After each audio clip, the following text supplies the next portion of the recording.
Welcome to the Warning Track Power Hour. I am Dr. Andrew Scaff. He is Dr. Michael Werman, Esquire. On today's show, we will finish our Kansas City Royals preview by looking at the outfielders on the 40-man roster. We'll maybe make some predictions about what we think the team's going to do for the season. After that, we'll also talk about our predictions and our latest gambling test with the NCAA basketball conference tournaments, where we actually managed to pick four of the six winners out of our groups, Mike. So that's not so bad.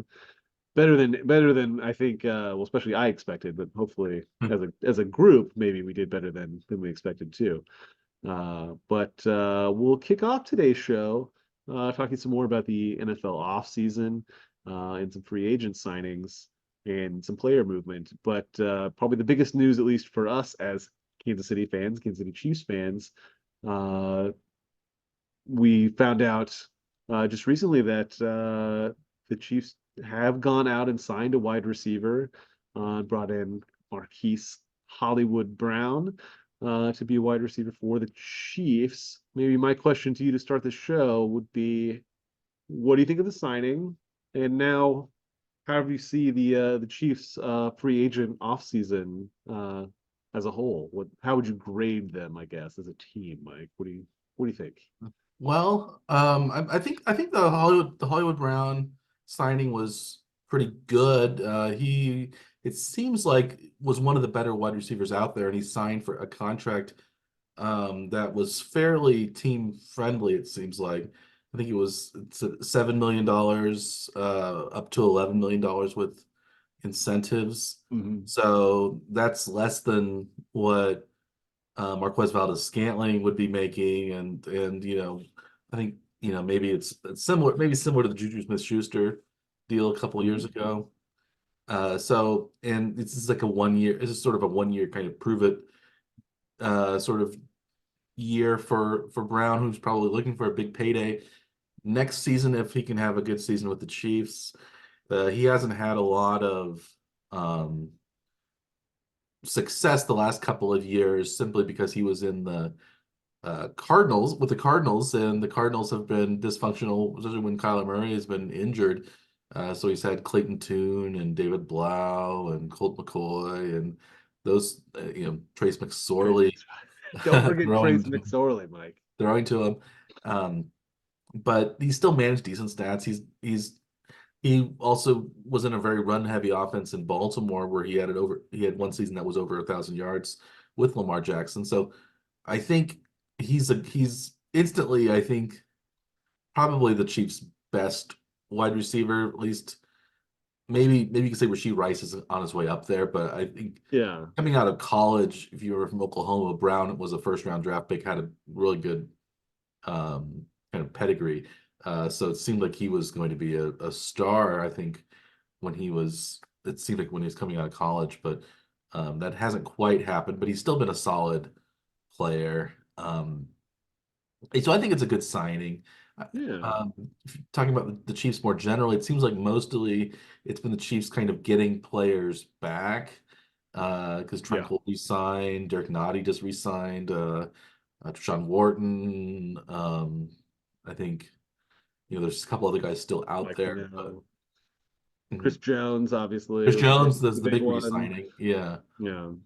And so that was it seems like maybe even L'Jarius Sneed now is going to stick with the Chiefs because there hasn't been a trade for him, so he might play on the franchise tag this year, which would be I think 19, almost $20 million.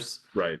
Uh, so not a great, maybe not, maybe the Chiefs could sign him to a deal for 2 years, maybe 2 years for 30 million or something like that. He'd have you guaranteed or something. Would you wonder if maybe he'd play for that, but he wants a big payday, I think. But Yeah.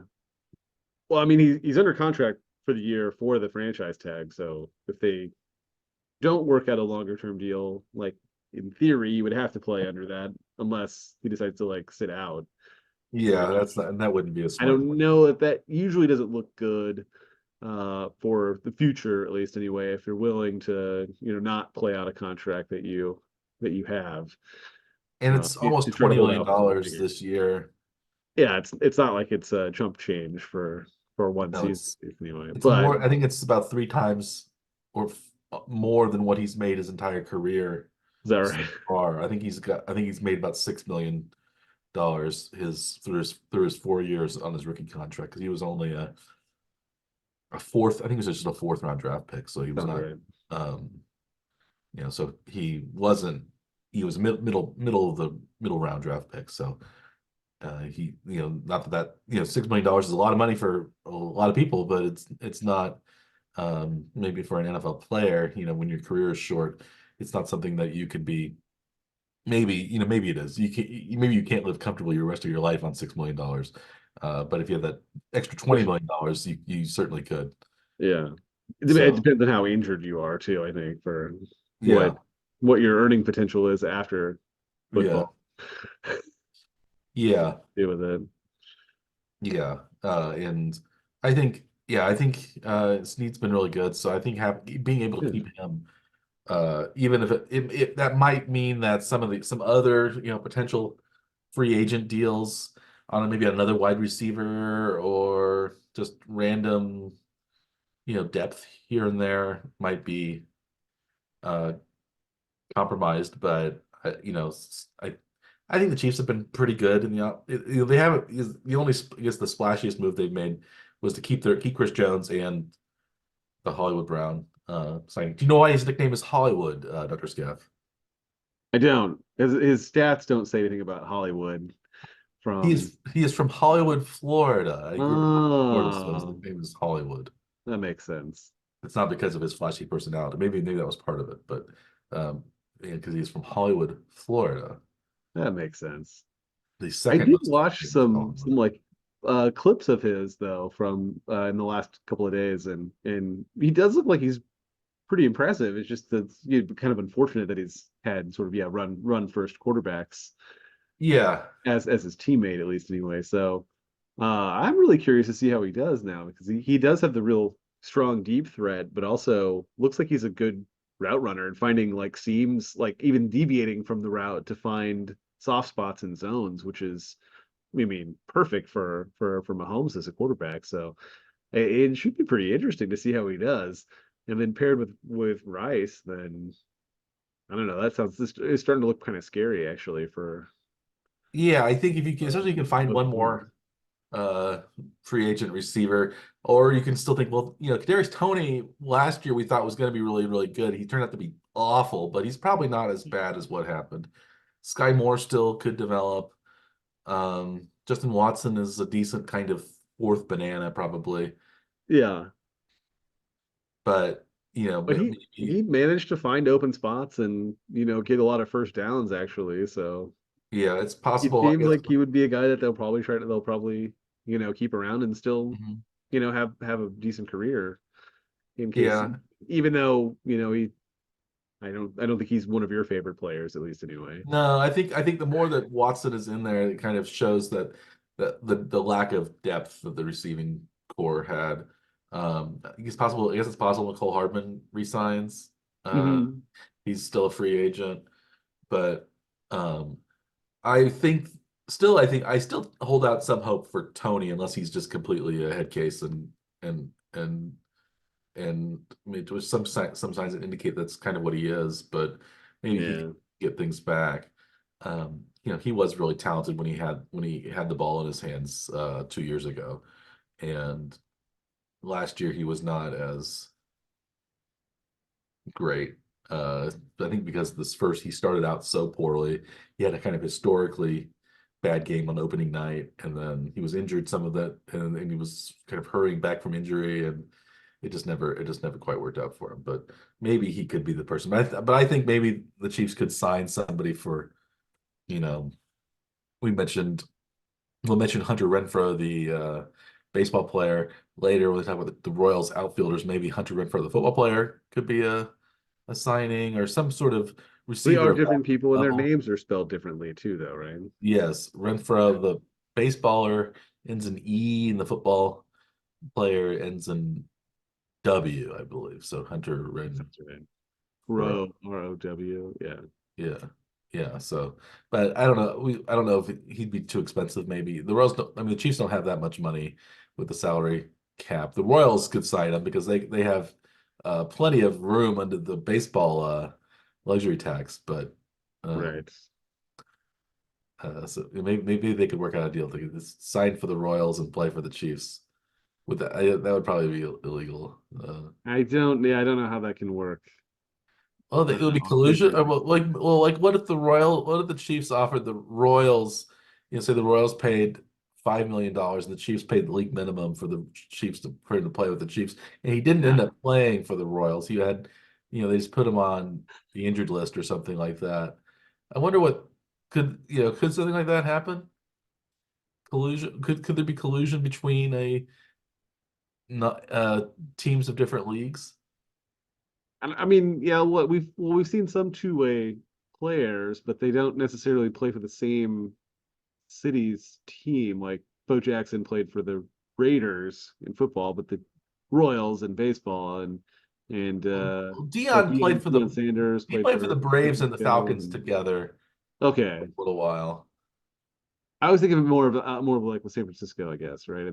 Yeah, And then Atlanta though for yeah. yeah, yeah. But So yeah, I don't know. Did he have a full salary for both teams I at the don't know same exactly time? how the Or salary worked, but it seems like something yeah, that why couldn't it seems like something that could be done. Like what couldn't you, I don't know, somehow pay money. I don't know if that would be considered. I'm sure it'd be considered it'd be frowned upon, but like, you know, yeah, sign a player that is too expensive for the minimum, but then get the baseball team to pay the rest of his salary and have him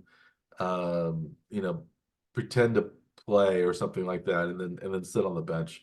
But yeah. because like they're Would he sharing. play full seasons for both teams? It wouldn't be. You'd be only playing partial season for one of the leagues, I would assume, Mhm. right? Because like the Well, the seasons idea would be that he overlap. wouldn't need to play at all for the Royals. Well, yeah, He'd just be on the injured list to collect a paycheck. yes. And the and Well, then now it's getting really shady though, Mike. and Because like then if the you're Chiefs playing partial season for both, would end up paying the Royals some, like, they donate to the Royals Foundation or something like that. Five in exact $5 million more, and then the baseball team is paying the player, and then you could pay league minimum to a player. Uh, so I think you could do that, right? I don't know if that's I don't know. It's Yeah, I think teams can do that. I don't think it's gonna work, but you can definitely pitch it to the Royals and maybe you can try to become Hunter Renfro's agent, and you can pitch that as a revenue sharing across the two Because I franchises think you as couldn't. There's nothing that as says a like a football team can't like give money to the baseball team for their charity work or something like that. yeah. And But if it's supposed to count as salary, then I don't know how they would do that on the books. The accounting people would probably have a well, I think you're just problem with giving it. money to the team, and the team's Yeah, money pays salary, so that it's not exactly like a one for one thing, but you're giving them more money. So right. It'd be like an under the table sort of thing, but I think they'd still have to like show up in the roster well, as being paid you, something, you right? can put them on the But maybe 40 they man supplement roster, it outside the and then give them roster. an injury settlement Yeah, for the rest of it, and just have them on the 60-day IL and not be on the yeah, roster. yeah. Uh, Like that kind of thing could probably be done if they. I mean, this is getting into like collusion and kinds of things like the leagues probably wouldn't like in general, but I'm sure kind of stuff happens. But yeah, I mean, but it'd be easier if both teams had the same ownership. So it would just be like, moving money from books to book, one book to yeah, another book. Yeah. because they do share the sports complex, so maybe you could say that the money would go to the renovation of the sports complex. They would Yeah. help the Royals more than the Chiefs Stadium fund. stadium fund. And yeah, I think that would be a that's I think that's the outside the box thinking that maybe teams could use in trying to get around the salary cap. Yeah. Because the salary cap is pretty artificially low in the NFL, basically because a lot of teams are too cheap to want to pay players, and Yeah. they want to keep it lower so they can be more competitive while not paying players very much money, They can still be cheap, and but handicapping the good teams that want to win, and you know and so it's the Chiefs would make money if they spent 40 more million dollars on payroll above the salary cap. The Chiefs would still make a lot of money because they would have a winning team. It's not like all these other teams are racing to spend more than what the salary cap is. A lot of them are kind of barely trying to stay above the league minimum that they've established, because they established a minimum because the teams that were on the top did not want the lower teams trying to skate along for free in these kind of. right. And it seems like some of these teams, like, well, maybe this is a good segue back into football. These teams like the Vikings and the Broncos and maybe the Raiders or the Chargers, or several of these teams are kind of tanking it. It seems like they get rid of they're you know losing their star players, but they aren't really replacing them with similar talent, and you kind of wonder what's going on there and why Well, the are they Broncos not may be the trying. best example of that right now, right? They had a quarterback who's been a playoff caliber quarterback in the league for many years, where they just sent Russell Wilson off for nothing, and they're going to pay him $39 million to play for the Steelers instead.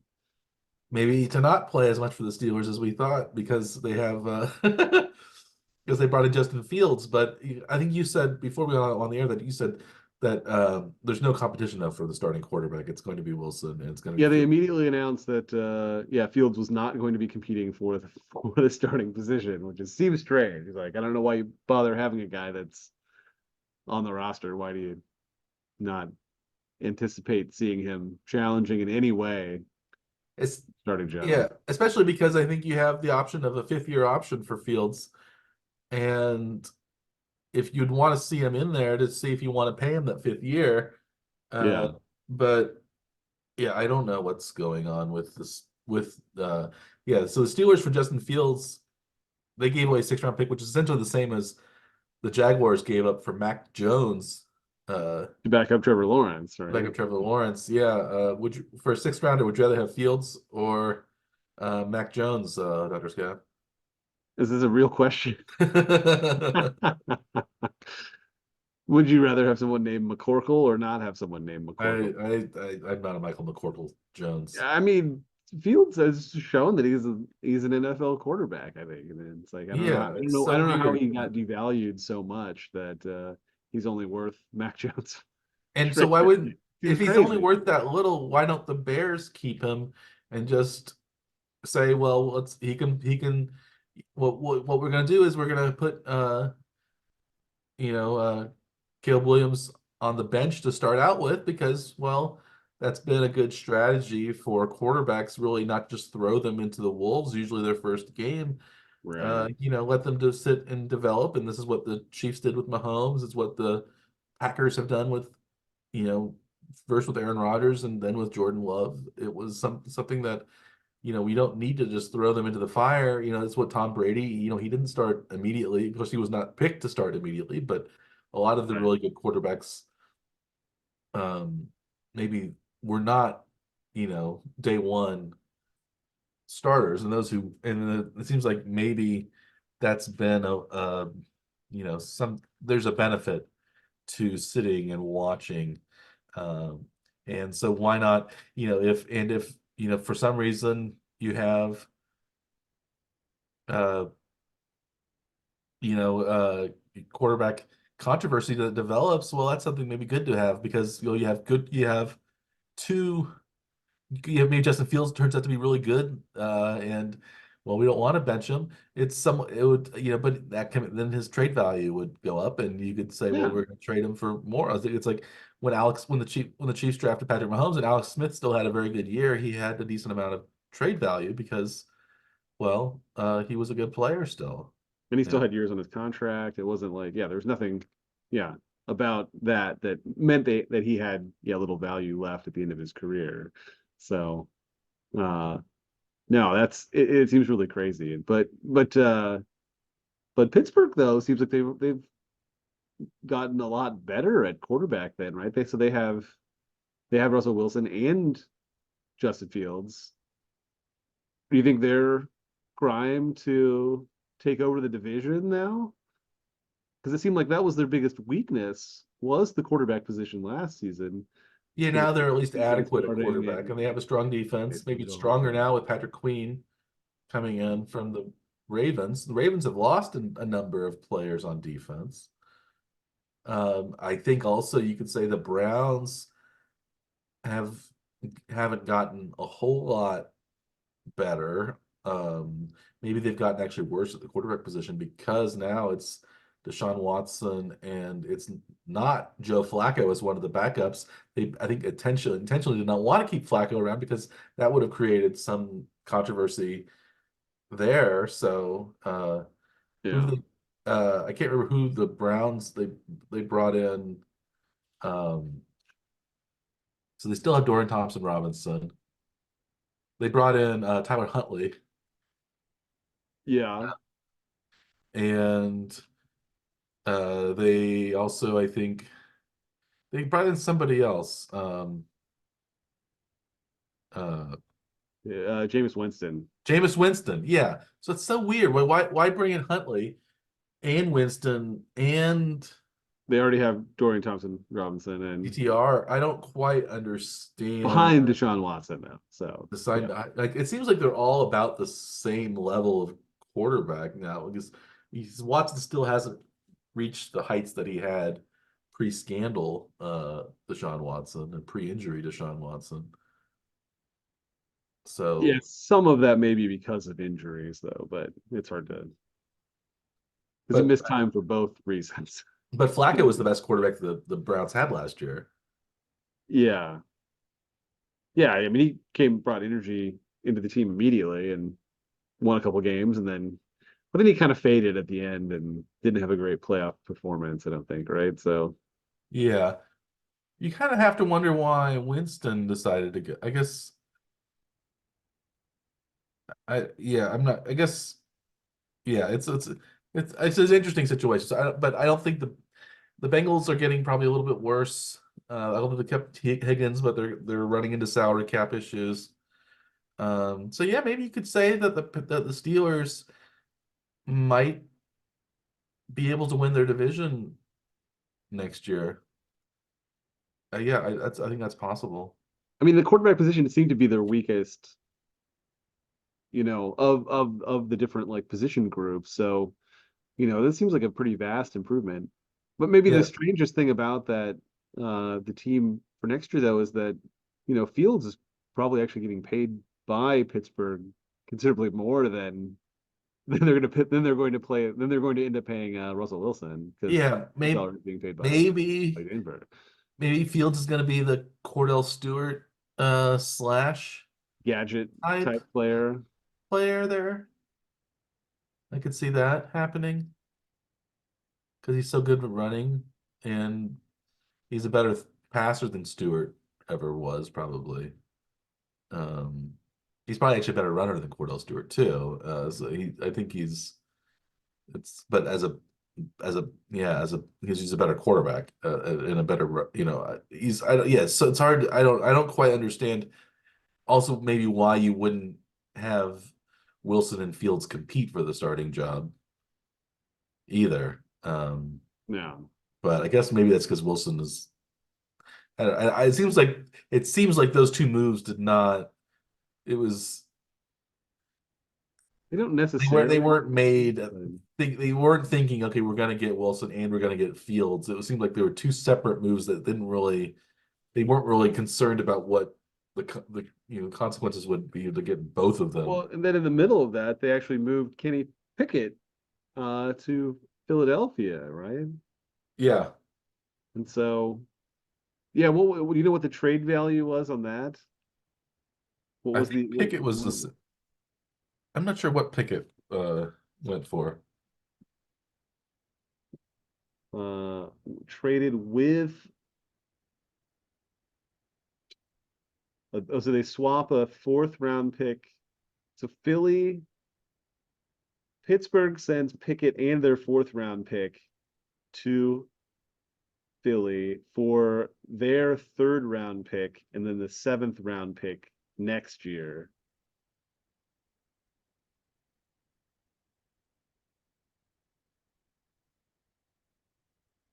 Wait, what? Well, I think the idea with Pickett, you Two have two seven? extra years of play. Yeah. Um, Well, it looks like they swap positions in the draft, yeah. but so it's kind of odd anyway. But yeah, but Pickett's not very expensive, I don't think either. So it's like I think he may be an adequate backup for Hurts potentially. You think that's makes any difference at all in Philadelphia's planning for next season? No, I think I guess it's maybe you could say this means that they're more behind. It just shows they're behind Hurts. I don't think there's any. I think Pickett has become, he's Mitch Trubisky, maybe the kind of backup now. He's Yeah, but with some upside. Trubisky, who was in Pittsburgh, now was gone to Buffalo again. He was the backup for Josh Allen a couple years ago. Now he's the backup again in Buffalo. But it seems like it's a fall from grace for Kenny Pickett for sure. He was seen as a real kind of spark plug a couple just last year, but yeah, it's been a weird little run, and you wonder why. Well, why didn't the Raiders try to get Justin Fields? Why didn't the Broncos try to get Justin Fields? Why didn't Because he would be a better starter than Jarrett Stidham probably, and or Aiden O'Connell's maybe maybe a Minshew Fields battle would at least maybe be better in Las Vegas, or maybe you think Fields could bring him into a lot of other places to compete as the starting quarterback. It's why not bring him to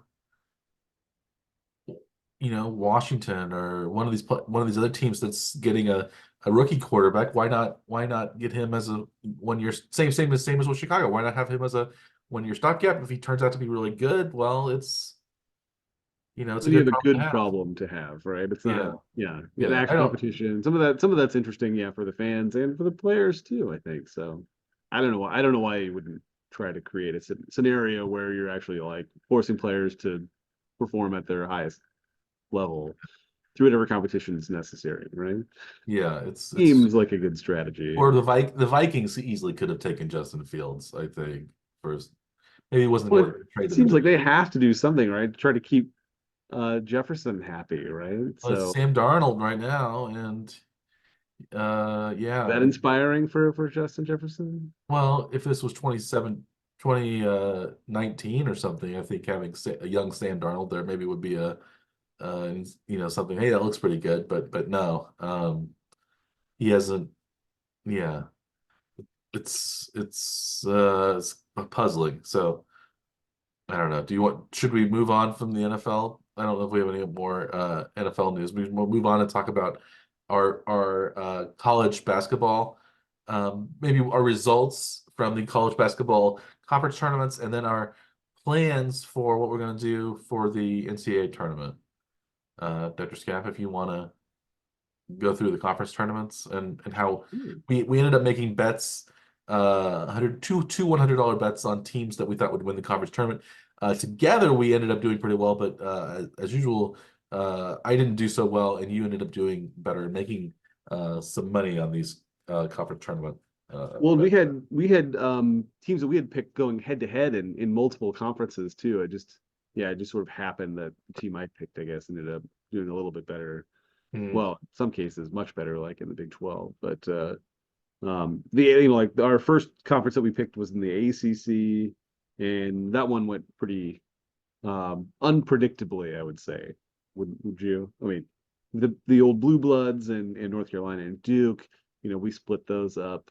when we made our picks, and then neither of them won. So No, it was NC State that ended up winning the tournament, and they were long odds. So well, that was longer than we were willing to go. Apparently, you had Pitt at +1,000. I had Wake at +12. Neither of them made it. So yeah, I'm not even sure what NC State's odds were, but so that one went unvictorious for either of us. Uh, the other conference that we did not do well in was also the Big East, and that was mostly because we weren't interested in the short odds that UConn Mhm. had, and then UConn ended up winning. Yeah, we thought. I think we all thought UConn was going to win, but we didn't want to. We wanted something more interesting, and maybe we should just pick you know, uh, the correct team. Yes. And then let's see, what's the next most interesting one? Maybe the Big Ten, I suppose. Like I was willing to take Purdue with the short odds, but they were a relatively early exit. They left in the semifinals on an overtime loss to Wisconsin. Uh, and I think you had teams facing each other. I think Illinois and Nebraska played each other In the semis. Yeah. in the semi, so you were guaranteed a team in the final at least anyway. And then you ended up taking the Big Ten then with Illinois plus Mhm. 310. And then Big 12, you and I had the two teams that we picked actually made it to the final and faced each other. But Iowa State ended up absolutely destroying Houston. Did you end up watching any of that game? No, I just kind of followed along a little bit online, but It was spectacular, Mike. It was they were ahead from the beginning. It seemed like. pretty early on. They took the lead. It was like 7 point lead at the half, and then they just piled it on in the second half and didn't allow Houston to score like almost at all. I think they only had scored 5 points 13 minutes into the second half. So it was it was a defensive battle like Iowa State tends to play. It was like the largest defeat of a number one team in the country since the 60s, Mike. Let's see. Ooh, wow, I was not aware of that. 28-point Iowa State victory in the final uh, over the number one team in the country. I thought it was really impressive. Iowa State looked very, very good in the tournament. Uh, I ended up having that one at plus 450. Um, and then the SEC ended up going my way with Auburn emerging victorious over Florida. That was a plus 240 pick.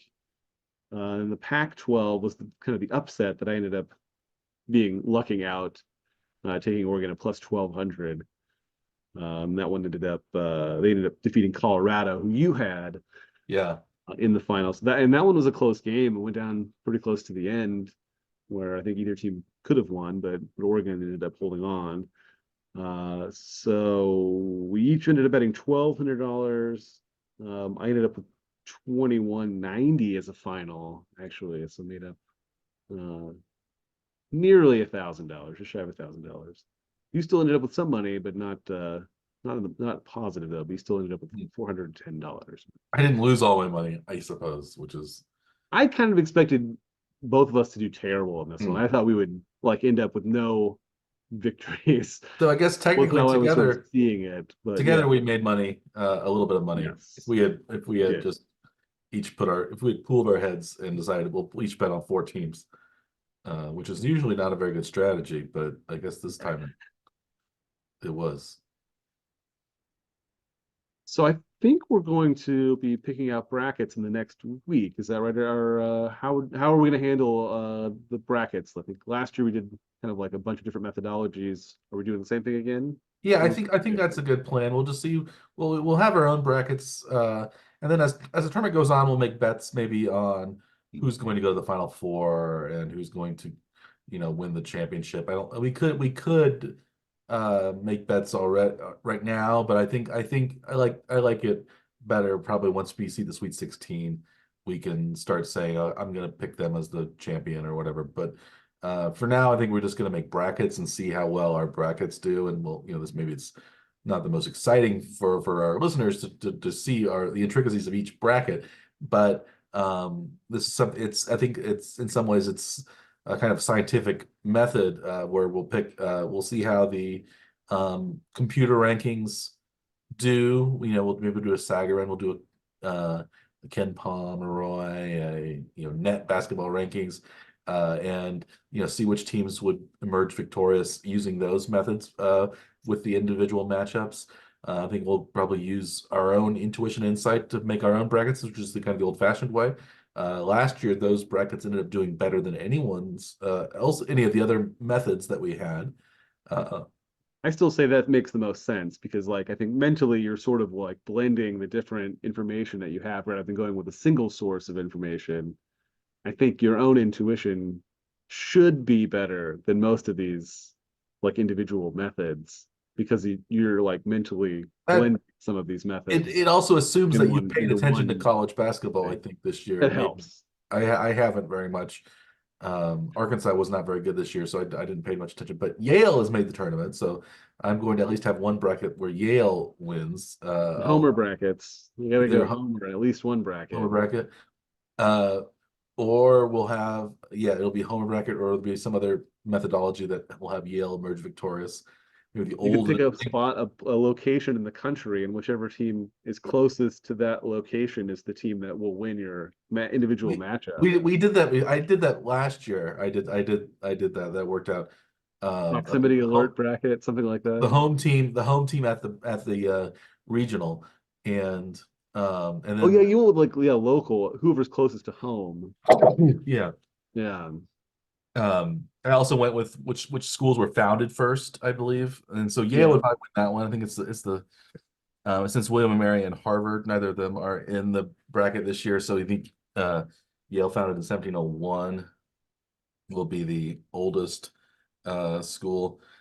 I could do my library volumes. I could do something like that, but I look for like a ranking of NIL money, but that one's harder to like tease out for like yeah, I think some of that's secret, and it's not all public I think it information. It depends on seems like state it law. should Yeah, be something that should be public information, at least as by the whole team or something like an aggregate of like each organization's yeah, NIL totals. Seems like something like that should be at least kept somewhere so somebody knows how much money is actually flowing through these systems.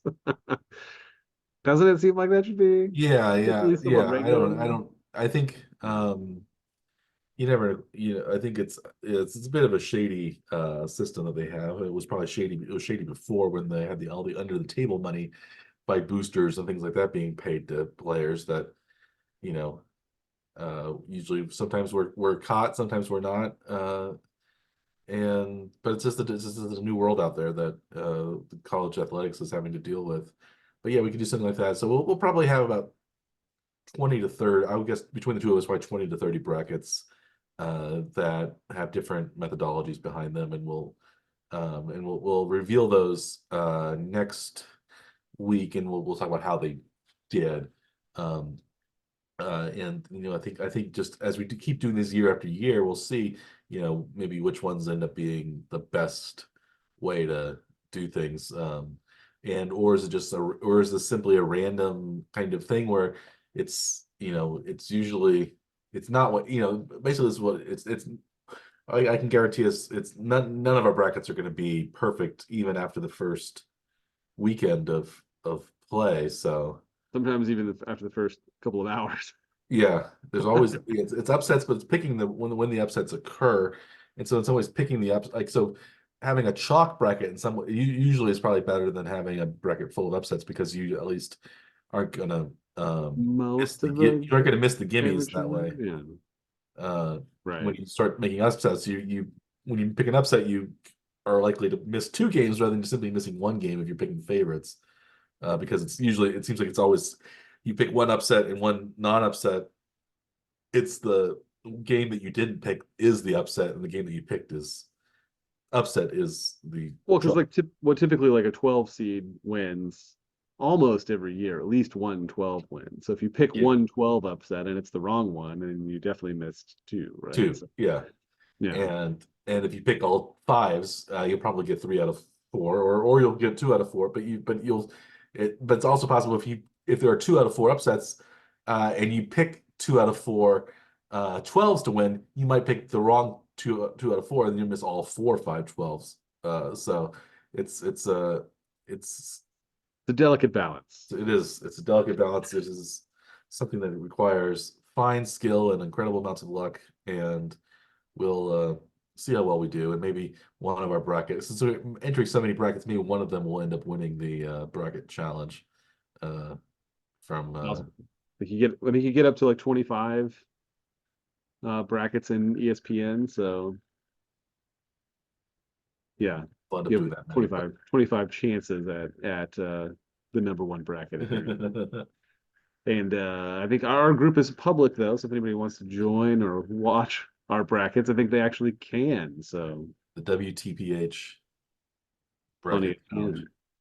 Yes, morning track power hour, WTPH. Yeah. So should we move on from basketball to baseball? Well, maybe one quick thing just about the brackets then that have been are out there now anyway. We do have the four number one seeds. Did you think that the selection committees got the four correct? Well, I think three of them are easy. You knew it was going to be Houston. You knew it was going to be UConn. You knew it was going to be Purdue. Right. Even if Purdue and Houston didn't win their conference tournaments, they were still clearly two of the best three teams over the course of the year. I think it was Mhm. that fourth number one seed that was controversial. North Carolina. Maybe you could say it was even Iowa State as maybe the best, maybe best case for that fourth number one seed. They finished, I think, was it the same record as North Carolina, and Mhm. but and they won the conference tournament and they beat Houston rather than losing the conference tournament. I think as you said, the way it turned out, Iowa State is going to have its early games at least very close to home. They're going to play in Omaha, which is only, was it 2 hours maybe from Ames? Yeah, Uh, one. Yeah, they just have to go down like 30 minutes, down I-35 to I-70 and then across. And it's yeah. only two different highways they have to get on. Or is there Or is there one is there one I-80. Yeah. is there one short road? Is there one less traveled road that goes directly to Omaha from Ames? Is there a I mean, hypotenuse route? I think you could probably take 20, not 20. What is it that goes across? Is it 30? Something like that. But it'd be all like two-lane highways across, which you wouldn't want to do for most of the state, at least anyway. You, Now, you Highway 30, but Highway 30 does not go down. It it's goes just, I down. think it just goes straight across. It goes Straight straight. It west. goes actually down to wait. It goes down to Missouri. Yeah, it goes down to Blair, Nebraska.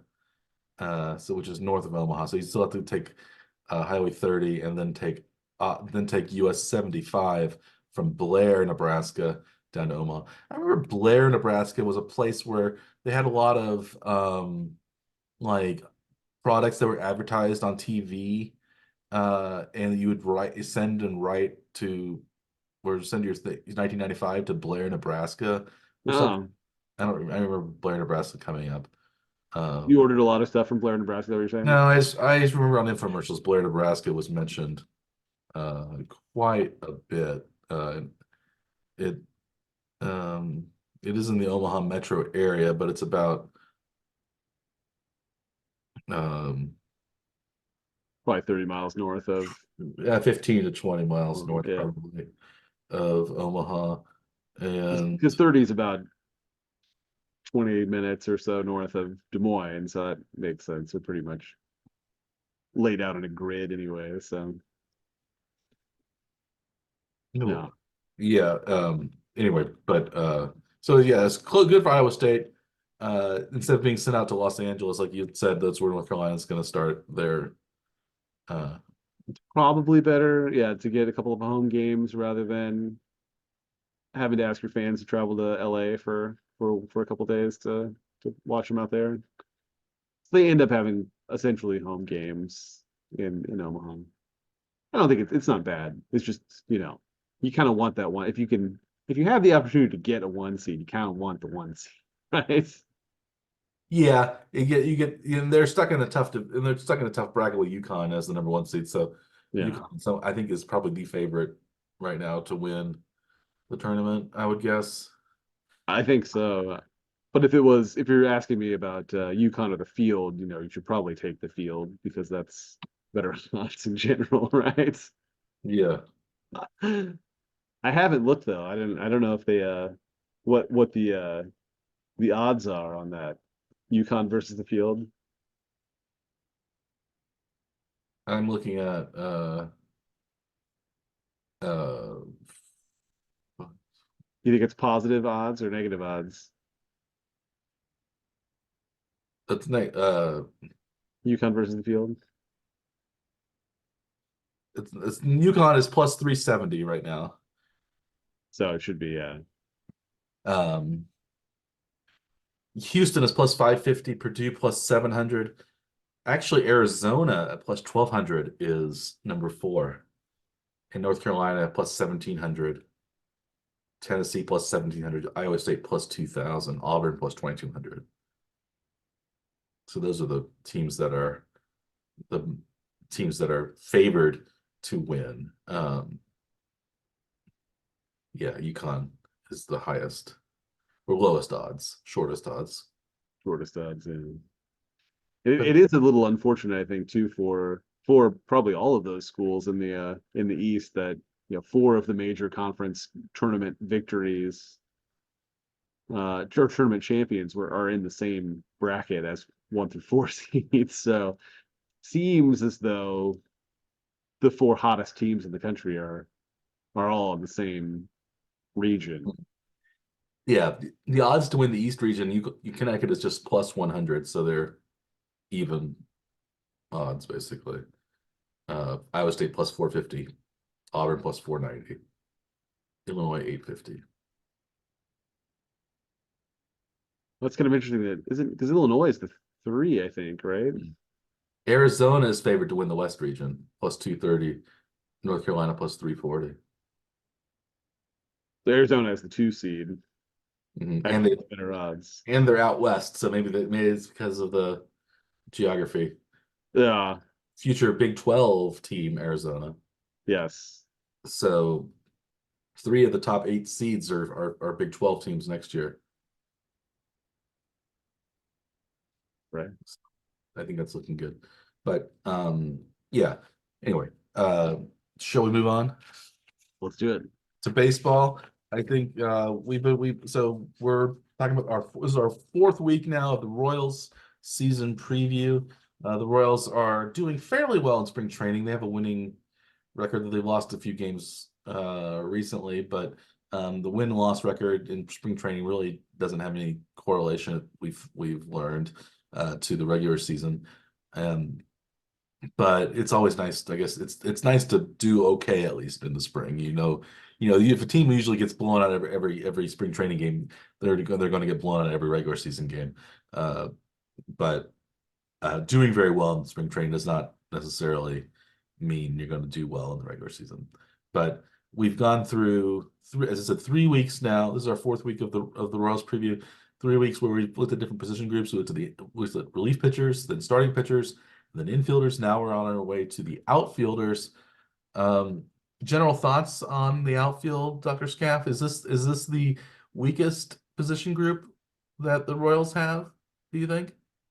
I think by far, actually, looking at the 40-man roster and yeah, the players' performance from last season and kind of projections for this coming season, it's probably the least impressive of the position groups. Is that what you saw when you looked at these also? Yeah, I felt like that. It's like, oh wow. I was actually thinking pretty positively. I thought, okay, the infield looks really good. There's a lot of depth there. Even if the first options don't pan out quite as much as you would like. The other starters, I think there's a lot of good options as starting pitchers. The bullpen has options of its own, plus, the starters maybe that don't quite make the starting five rotation. So, but the outfield looks fairly dismal, I guess, even we might say, especially because last year some of these players that were supposed to take steps forward really didn't. And looking at the stats of last year's Royals team in the outfield was pretty bad. There were some bright spots here and there, but for the most part, the outfield seems underwhelming. But maybe this is the year where some of the players, the younger guys, they're still fairly young in the outfield, or Mhm. could be young in the outfield, depending on who ends up getting the starting positions. So there's still time, I think, to turn things around. But it seems like these are guys that, like, yeah, if they take big steps forward, then they're fine. The team will Yeah. be fine. The team will perform fine as a unit. But if one or all of them struggle, it could end up dragging the whole team down too. So there's no sure thing, I don't think, in this group. As anybody you can really lean on, saying like, I'm sure this guy is going to have at least a decent season. Uh, No, I can't. I think there's some guys you think, well, if they're in the field, they're going to be good fielders, or if they're on the base paths, they're going to steal some bases. But we don't know whether they can get on base or not, or yeah. how many home runs they'll hit, or what It's like their average will be. I think the hope is that MJ Melendez will at least taken hopefully a very large step forward in his actual defense. He was pretty terrible last season defensively, in a season that we probably shouldn't have watched him learn to play the outfield at the major league level. And, It and seems his like bat he was wasn't strong probably enough to make up for it. sent to the minors to work on all of this, so like he didn't have to like mentally do this so publicly. The team definitely did not do him any service anyway by having him learn at the major league level. Yeah, should we start with Melendez talking about him? That makes sense, I think, anyway. Yeah. So he's only 25, still left hand. He's a lefty, uh, which means that you think he would be, do well against right-handed pitching, but he only batted 235 last year. Um, he split time in left and right. He still plays a little catcher. I don't know if he'll do that this year. He had 16 home runs, 65 RBIs, so those numbers don't look terrible, but um, only a 316 on base percentage and a 398 slugging percentage. He was the second round draft pick for the Royals back in 2017. He's still only 25, so maybe he can. There's still time to turn things around, but He did he's have yeah, not he the ended brights. up with negative WAR last season, and his like ZiPS projection is still just barely above zero for this coming season. So the Yeah, coming into projections seem last year, speaking favorably, mhm. favorably.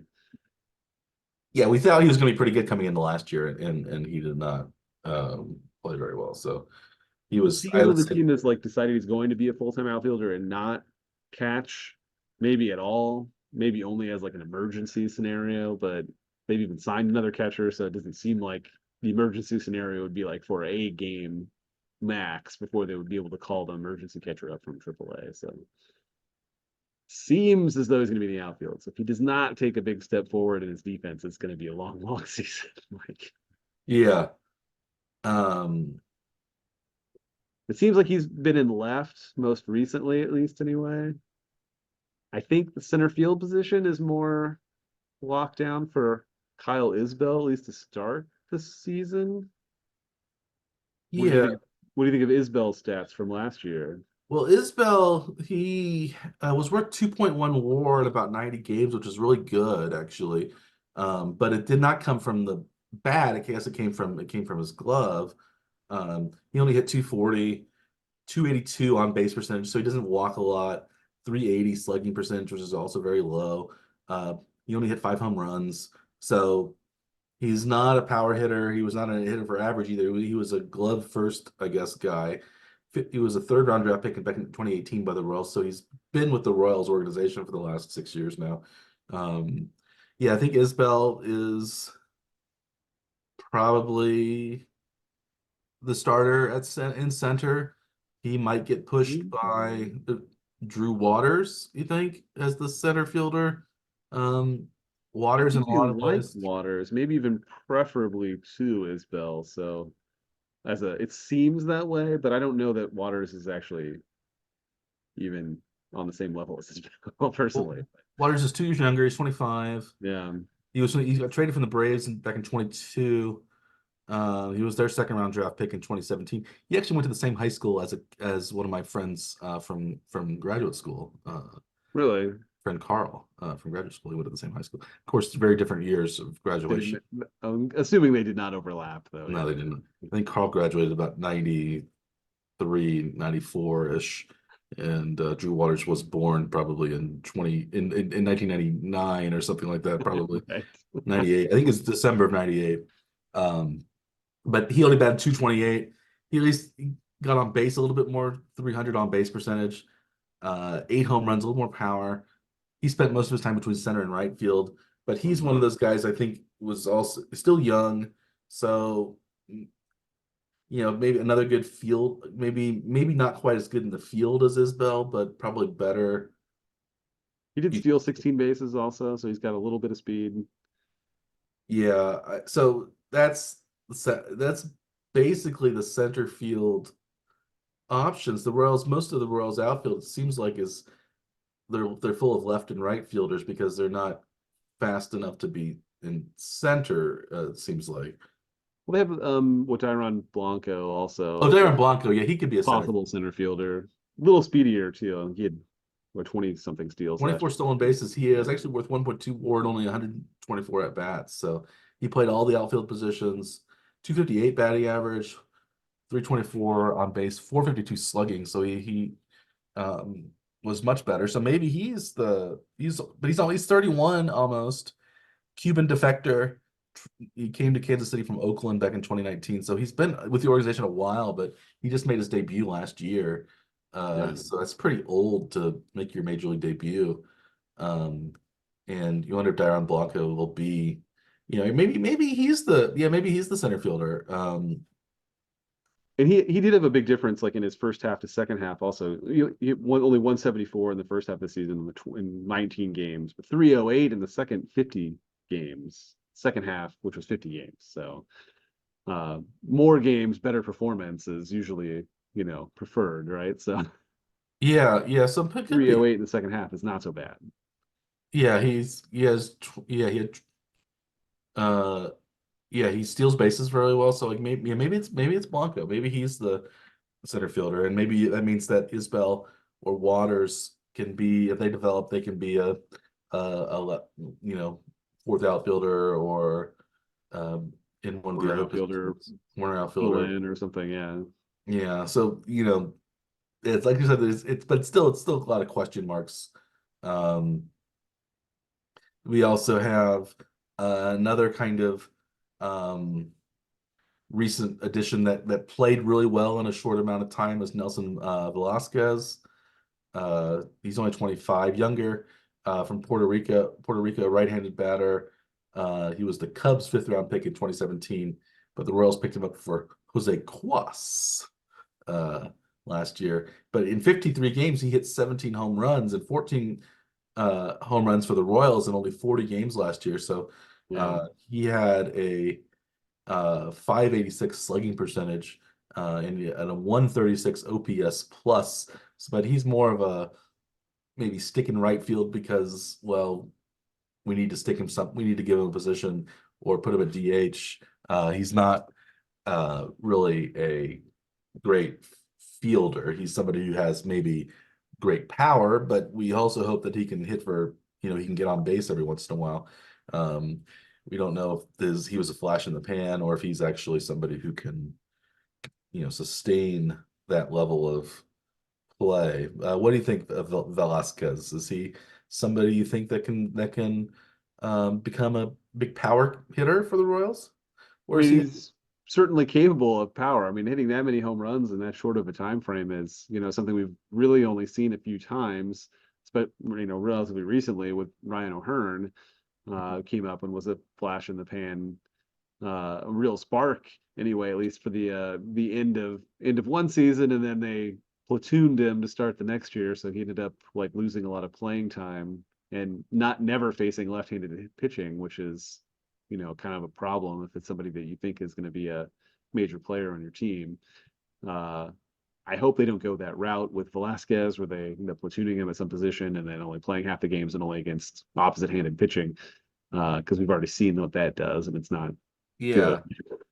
So I don't know that I really expect him to be able to hit that kind of clip for the whole season, but he should have some pretty spectacular at bats at least. I hope, uh, inject some excitement at least to with the live bat. Yeah, I think he could maybe be a Jorge Soler type. Yeah, If he you know latches on. I think that's probably a good comp for him, since there's that one year that Soler had when he hit the 40 plus home runs for the Royals. right. But yeah, Velasquez. It seems like he's like being edged towards the DH role, Mm, but that's probably going to get shared amongst a group of players. So yeah, you have Salvi to take a rest. You have a lot of infielders you think that can be pretty decent. So, and a lot of these outfielders like Melendez is probably going to play some DH too. So, if there just aren't enough spots in the field for all of the players that are going to be demanding playing time. And then they have guys that they brought in from outside the organization like Hunter Renfroe, Hunter who's also Renfroe, yeah. need to be in the field somewhere, presumably. Yeah, Renfroe, he was last year mostly with the Angels, played a little with the Reds. Um, his stats were very similar to some of the Royals players' stats. Only batted 233, 297 on base percentage, 416 slugging, a little bit more pop than some of the Royals players. But he's 32. Um, he was a promising young player for the Padres several years ago, but never quite panned out as a great player, but has been a serviceable major leaguer. But you kind of wonder why he's with the Royals. He's somebody that doesn't seem like an improvement over any of the Royals' younger players, but is, I don't know. What's your take on Renfroe? It's the basically what you just mentioned. I'm not exactly sure why they decided to sign him. I'm not exactly sure what kind of role he's going to play. I think the more you see him play in the starting lineup, that means the more time that he's taken away from the development of some of these other younger players that we'd probably rather at least see if we can evaluate whether or not they're, potential long-term players or just, filling in until the long-term player emerges out of the minor league system or somewhere else. So I'm not exactly sure what they're doing here. He did have a negative WAR last season, minus point 0.6. So it seems like this is like a reclamation type project that maybe they can have some value, they can turn around at the trade deadline. But if you want to do that, you've got to play him every day to build the value to show the rest of the league that he's worth being a trade piece. So I don't think that will work. Would be Mhm. my guess is that if he plays Well, every day, he's probably not playing that well for Kansas City, and he's probably not building much value, and they'll end up cutting him before too yeah. long. So we've already kind of done this sort of thing a few times. So I don't know why we keep as a franchise repeating some of these, past uh, you know, Well, stories at least anyway. We've kind of already seen this movie a few times. yeah, I guess the Royals are thinking, well, Renfroe hit 31 home runs in 2021. He hit 29 home runs in 2022. Last year maybe was a bit of a blip, maybe thinking regain his stature from those years and play better. Um, he's a capable major league player, or has been seen as one. So maybe that's why. Maybe because you would think though, if you think, well, you don't have confidence in your own players. If you bring in somebody, you're going to bring in somebody better than that, who is clearly a step up from your current players. And I'm not sure Renfroe is clearly a step up. He's also somebody that signed this contract that's, I think, $5.5 million this year, but it's a player option for $7.5 million next year. So if he's not very good, I think it's his option to play. If he's not traded, he can still get a roster spot next year. Hmm. Um, So I don't get some of these things. Like I think most of the free agent signings, at least on the hitter sides of things, the fielders, mhm. I don't understand. Like Austin Nola as the backup catcher, I sort of understand that one, but seems like you probably also have somebody in your own organization that can be a third catcher or fourth catcher. So, and that's the one that makes the most sense of the free agent signings of the non-pitchers. So, I don't know what we're doing here, really. Like, Mhm. Yeah, you think also maybe having Renfro there might keep another guy in the 40-man roster from making his debut. That's Tyler Gentry, um, third round draft pick from 2020. He's only played in the minors. He was added to the 40-man roster to keep him out of the Rule 5 draft, basically. mhm. He had 16 home runs for Omaha last year, so maybe he's potential. He's not the youngest prospect. He's 25. Uh, so, but he's still like to think, well, maybe you can give him at bats because I don't know if he needs another year of seasoning in Omaha. He already played fairly well down there. So, He did have a 421 slugging percentage last season at AAA. So, like, you'd kind of like to see that at the major league level if he can be in that same area. Probably not, but it'd be nice though, right? what was his slugging percentage? 421. Well, that's not that great, but it's Yeah.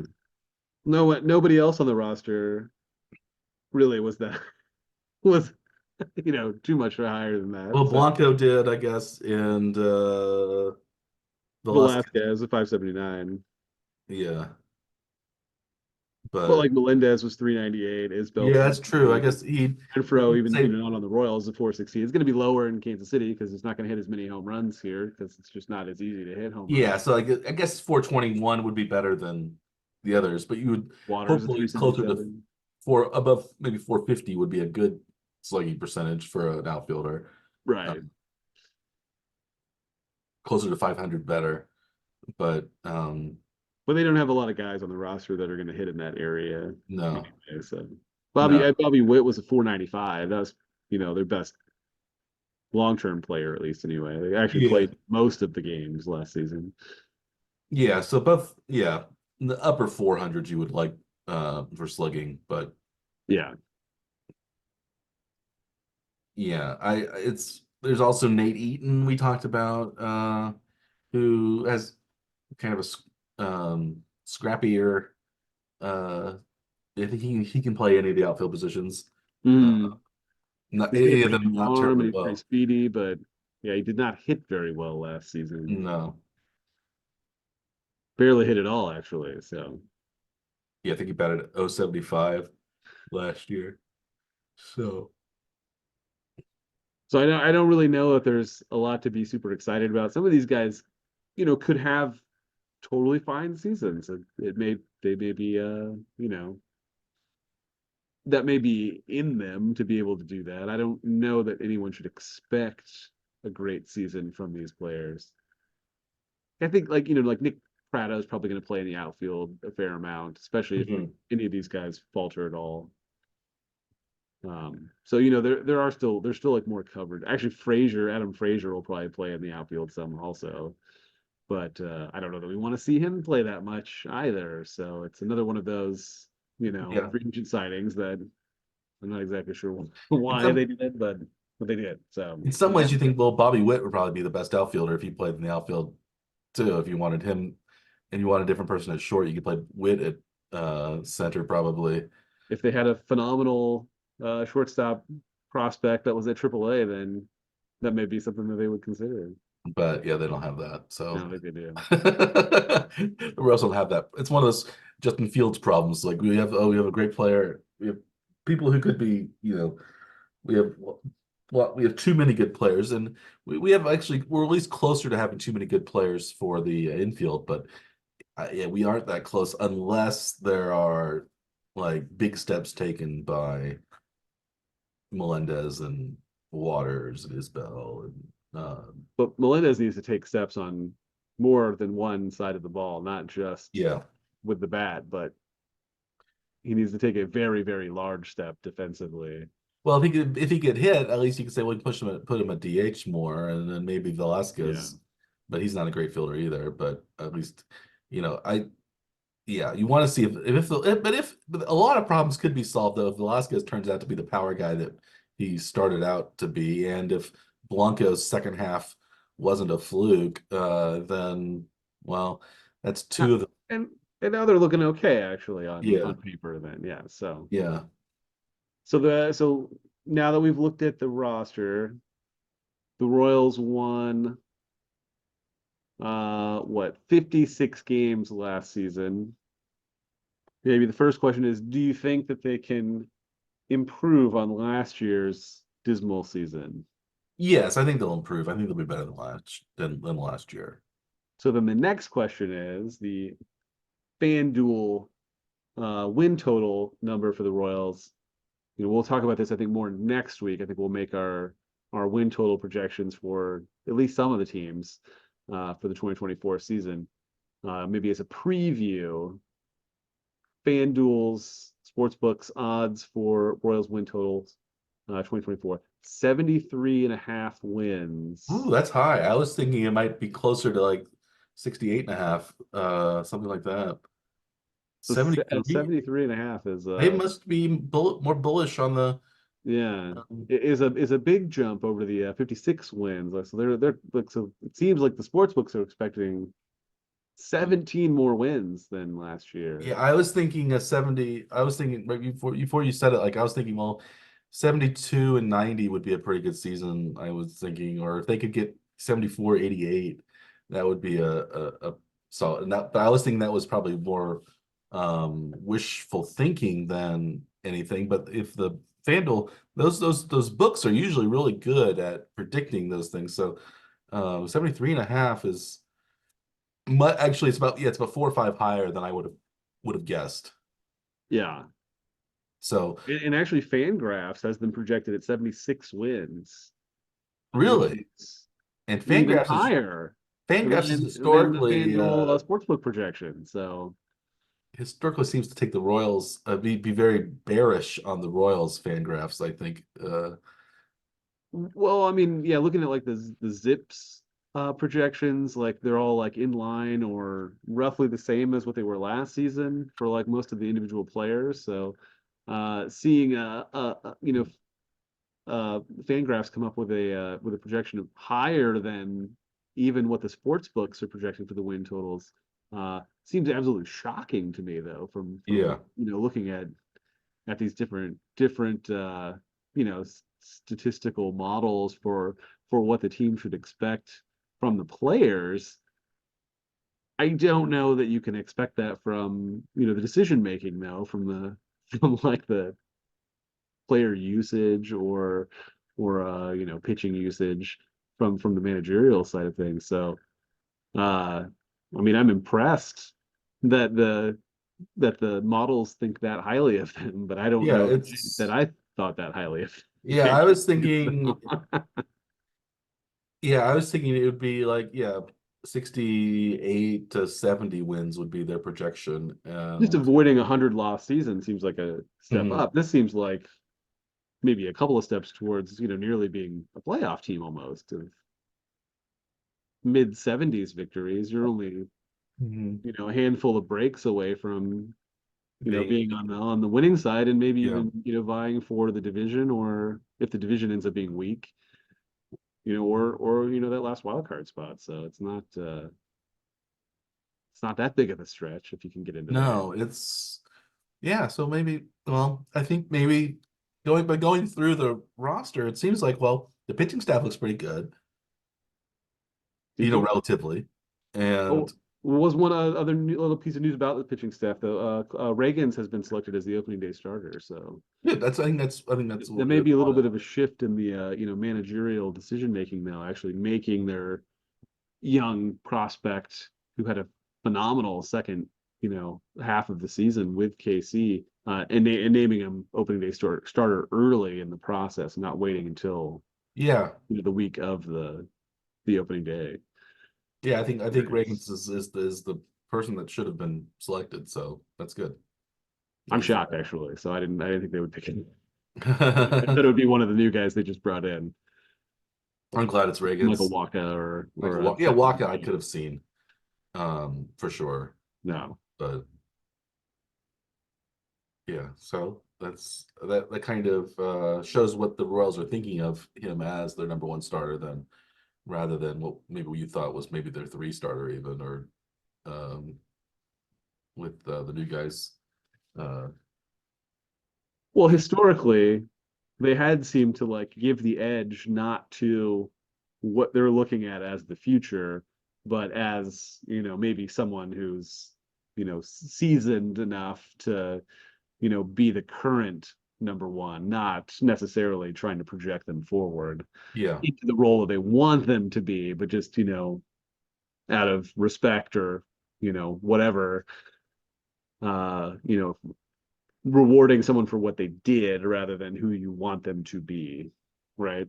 yeah, So that, I mean, that seems like a shift in at least strategy from the managerial side, which is a little interesting, at least anyway, to see something different.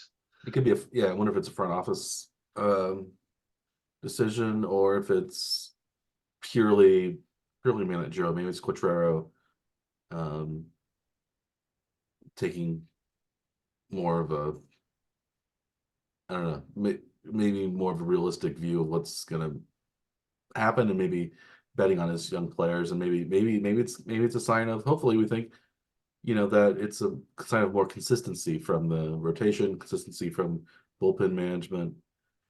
It seems like, well, maybe more consistency in the lineup, but maybe lineup looks like it's a lot more going to be a lot more fluid because we don't know who can actually play, and we have all these outfielders that we need to sort through and shift through and sift through and see which ones are going to shake out as starters. So, but yeah, I think also talking about the models that are predicting the Royals to win more games maybe than we had thought. Even though the Royals only won 56 games last year, the Pythagorean and most of the other models said they should have been 5, 6, 10 maybe games even ahead of that. They weren't as bad as they weren't a 106 loss team on paper. They were closer to 98 to 100 loss team maybe on paper, which isn't Yeah. good, but it's not as bad as what they were. Yeah, they were eight more losses than projected based on their run loss differential or their runs allowed, runs scored, runs allowed differential. So they're more of a uh 64 and 98 team. Yeah. And so, usually if there's a difference between the the Pythagorean projection and the actual win loss total, it's usually on the manager. Decision making is what's Yeah, causing the difference in these projection to reality. So that's how I've always kind of thought of it. It's like if a smart manager should in theory be able to steal a couple of wins when they maybe weren't the best team, but they scored just enough runs to like eke out wins. yeah, Usually sometimes. there's some kind of decision Yeah, making thing that happened that allowed that, or if it's on the other side, then it's usually like, well, if they wouldn't have used this pitcher in this scenario 17 times in a row and he did terrible the first 15, right, then maybe you wouldn't lose that 16th and 17th games. I don't know. There's some things that like they should learn as they go, and the Royals did not seem to do that yeah, sometimes last a few year. blowout losses here and there can affect that Pythagorean. It's like, bad teams are probably gonna get blown out more than they win Yeah. blowouts. So like, if Win close but lose big. yeah, so like sometimes that can affect things. So it's not always accurate, but I think as the season as the whole as the whole season goes on, you think it kind of you regresses to the mean a little bit more. But Yeah. yeah, from both the kind of eyeball perspective and from the computer perspective, yeah, we didn't think Quatrero had a very good managerial season last year, and that seems to have been the case. Yeah. It was like Ned Yost continued is what it looked like to me as a fan watching many of these games last season. And I was not that big of a Yost fan, decision making wise, at least anyway. Speaking of watching the games, have they determined how the games are going to be watched It seems as though they're locally? going to be on Bally's still in Kansas City or in the Kansas City area, and then MLB TV for out of market. I think so. Like I believe you should be able to watch most of the games on MLB TV. Uh, I don't know if I'll subscribe to WTPH unless the Royals are yeah, doing you, better. you can if you want to, at least anyway. And then yeah, Bally's I think is still having it, but I still don't think that they've actually finalized the deal with Amazon, so I'm not sure if that's going to be if Bally's is going to be viable for the entire year or what's going to happen. Because I think they have like already missed some payments for what it sounded like. That they were near the edge of insolvency, so I don't know if they're how that's going to work out. But I think Bally's will still be offering it until they can't. And I don't think it's been announced yet because I think Amazon seemed like they'd come in to rescue the entity with some investment money, and then it maybe the Bally's would be offered via Prime. But Hmm. I don't know that has not been officially announced, at least anyway. It seems like they leave these things until too late. Like this should have been ironed out months ago so that there could be the big, Yeah, push definitely. as the season starts to at least, let their fans know how they're going to be watching the games this year. Well, I guess maybe we'll find out more about that in the weeks to come. But Has to be pretty quick. Opening day is only a week away, Mike. our next episode is also only a week away. Should we uh, step aside this week and make way and prepare for next week? I think so. A lot to Well, do, a lot to prep for. a lot of prep. There's a lot. Next week's episode is going to be a big and exciting. Which will be more, of course, NFL free agent news. There's going to be a lot more basketball, college basketball stuff to talk about. We'll talk about the first week of the tournament and how brackets are doing, and also we'll talk about our Major League Baseball kind of general preview and talk about what the Royals' prospects are and what their chances are for next year. But hopefully this season will be one that's more successful, certainly than last season. That's at least one step ahead of last season would be nice. But we're also going to be one step ahead of everyone else. We hope in our bracket predictions next week as well. So since we have nothing else to say for this week, we will simply move on to next week, and we appreciate your viewership, your listenership here at the Warren Trick Power Hour. And as always, I am Dr. Michael Warman. He is Dr. Andrew Scaff. We are the Warning Trick Power Hour. Please like and subscribe to our podcast or our YouTube channel. We hope there's lots and lots of episodes that are on there. We have a new one each week, and we've got a pretty good streak going. So continue to check us out. We appreciate your patronage, and until next week, we will wish you a good day.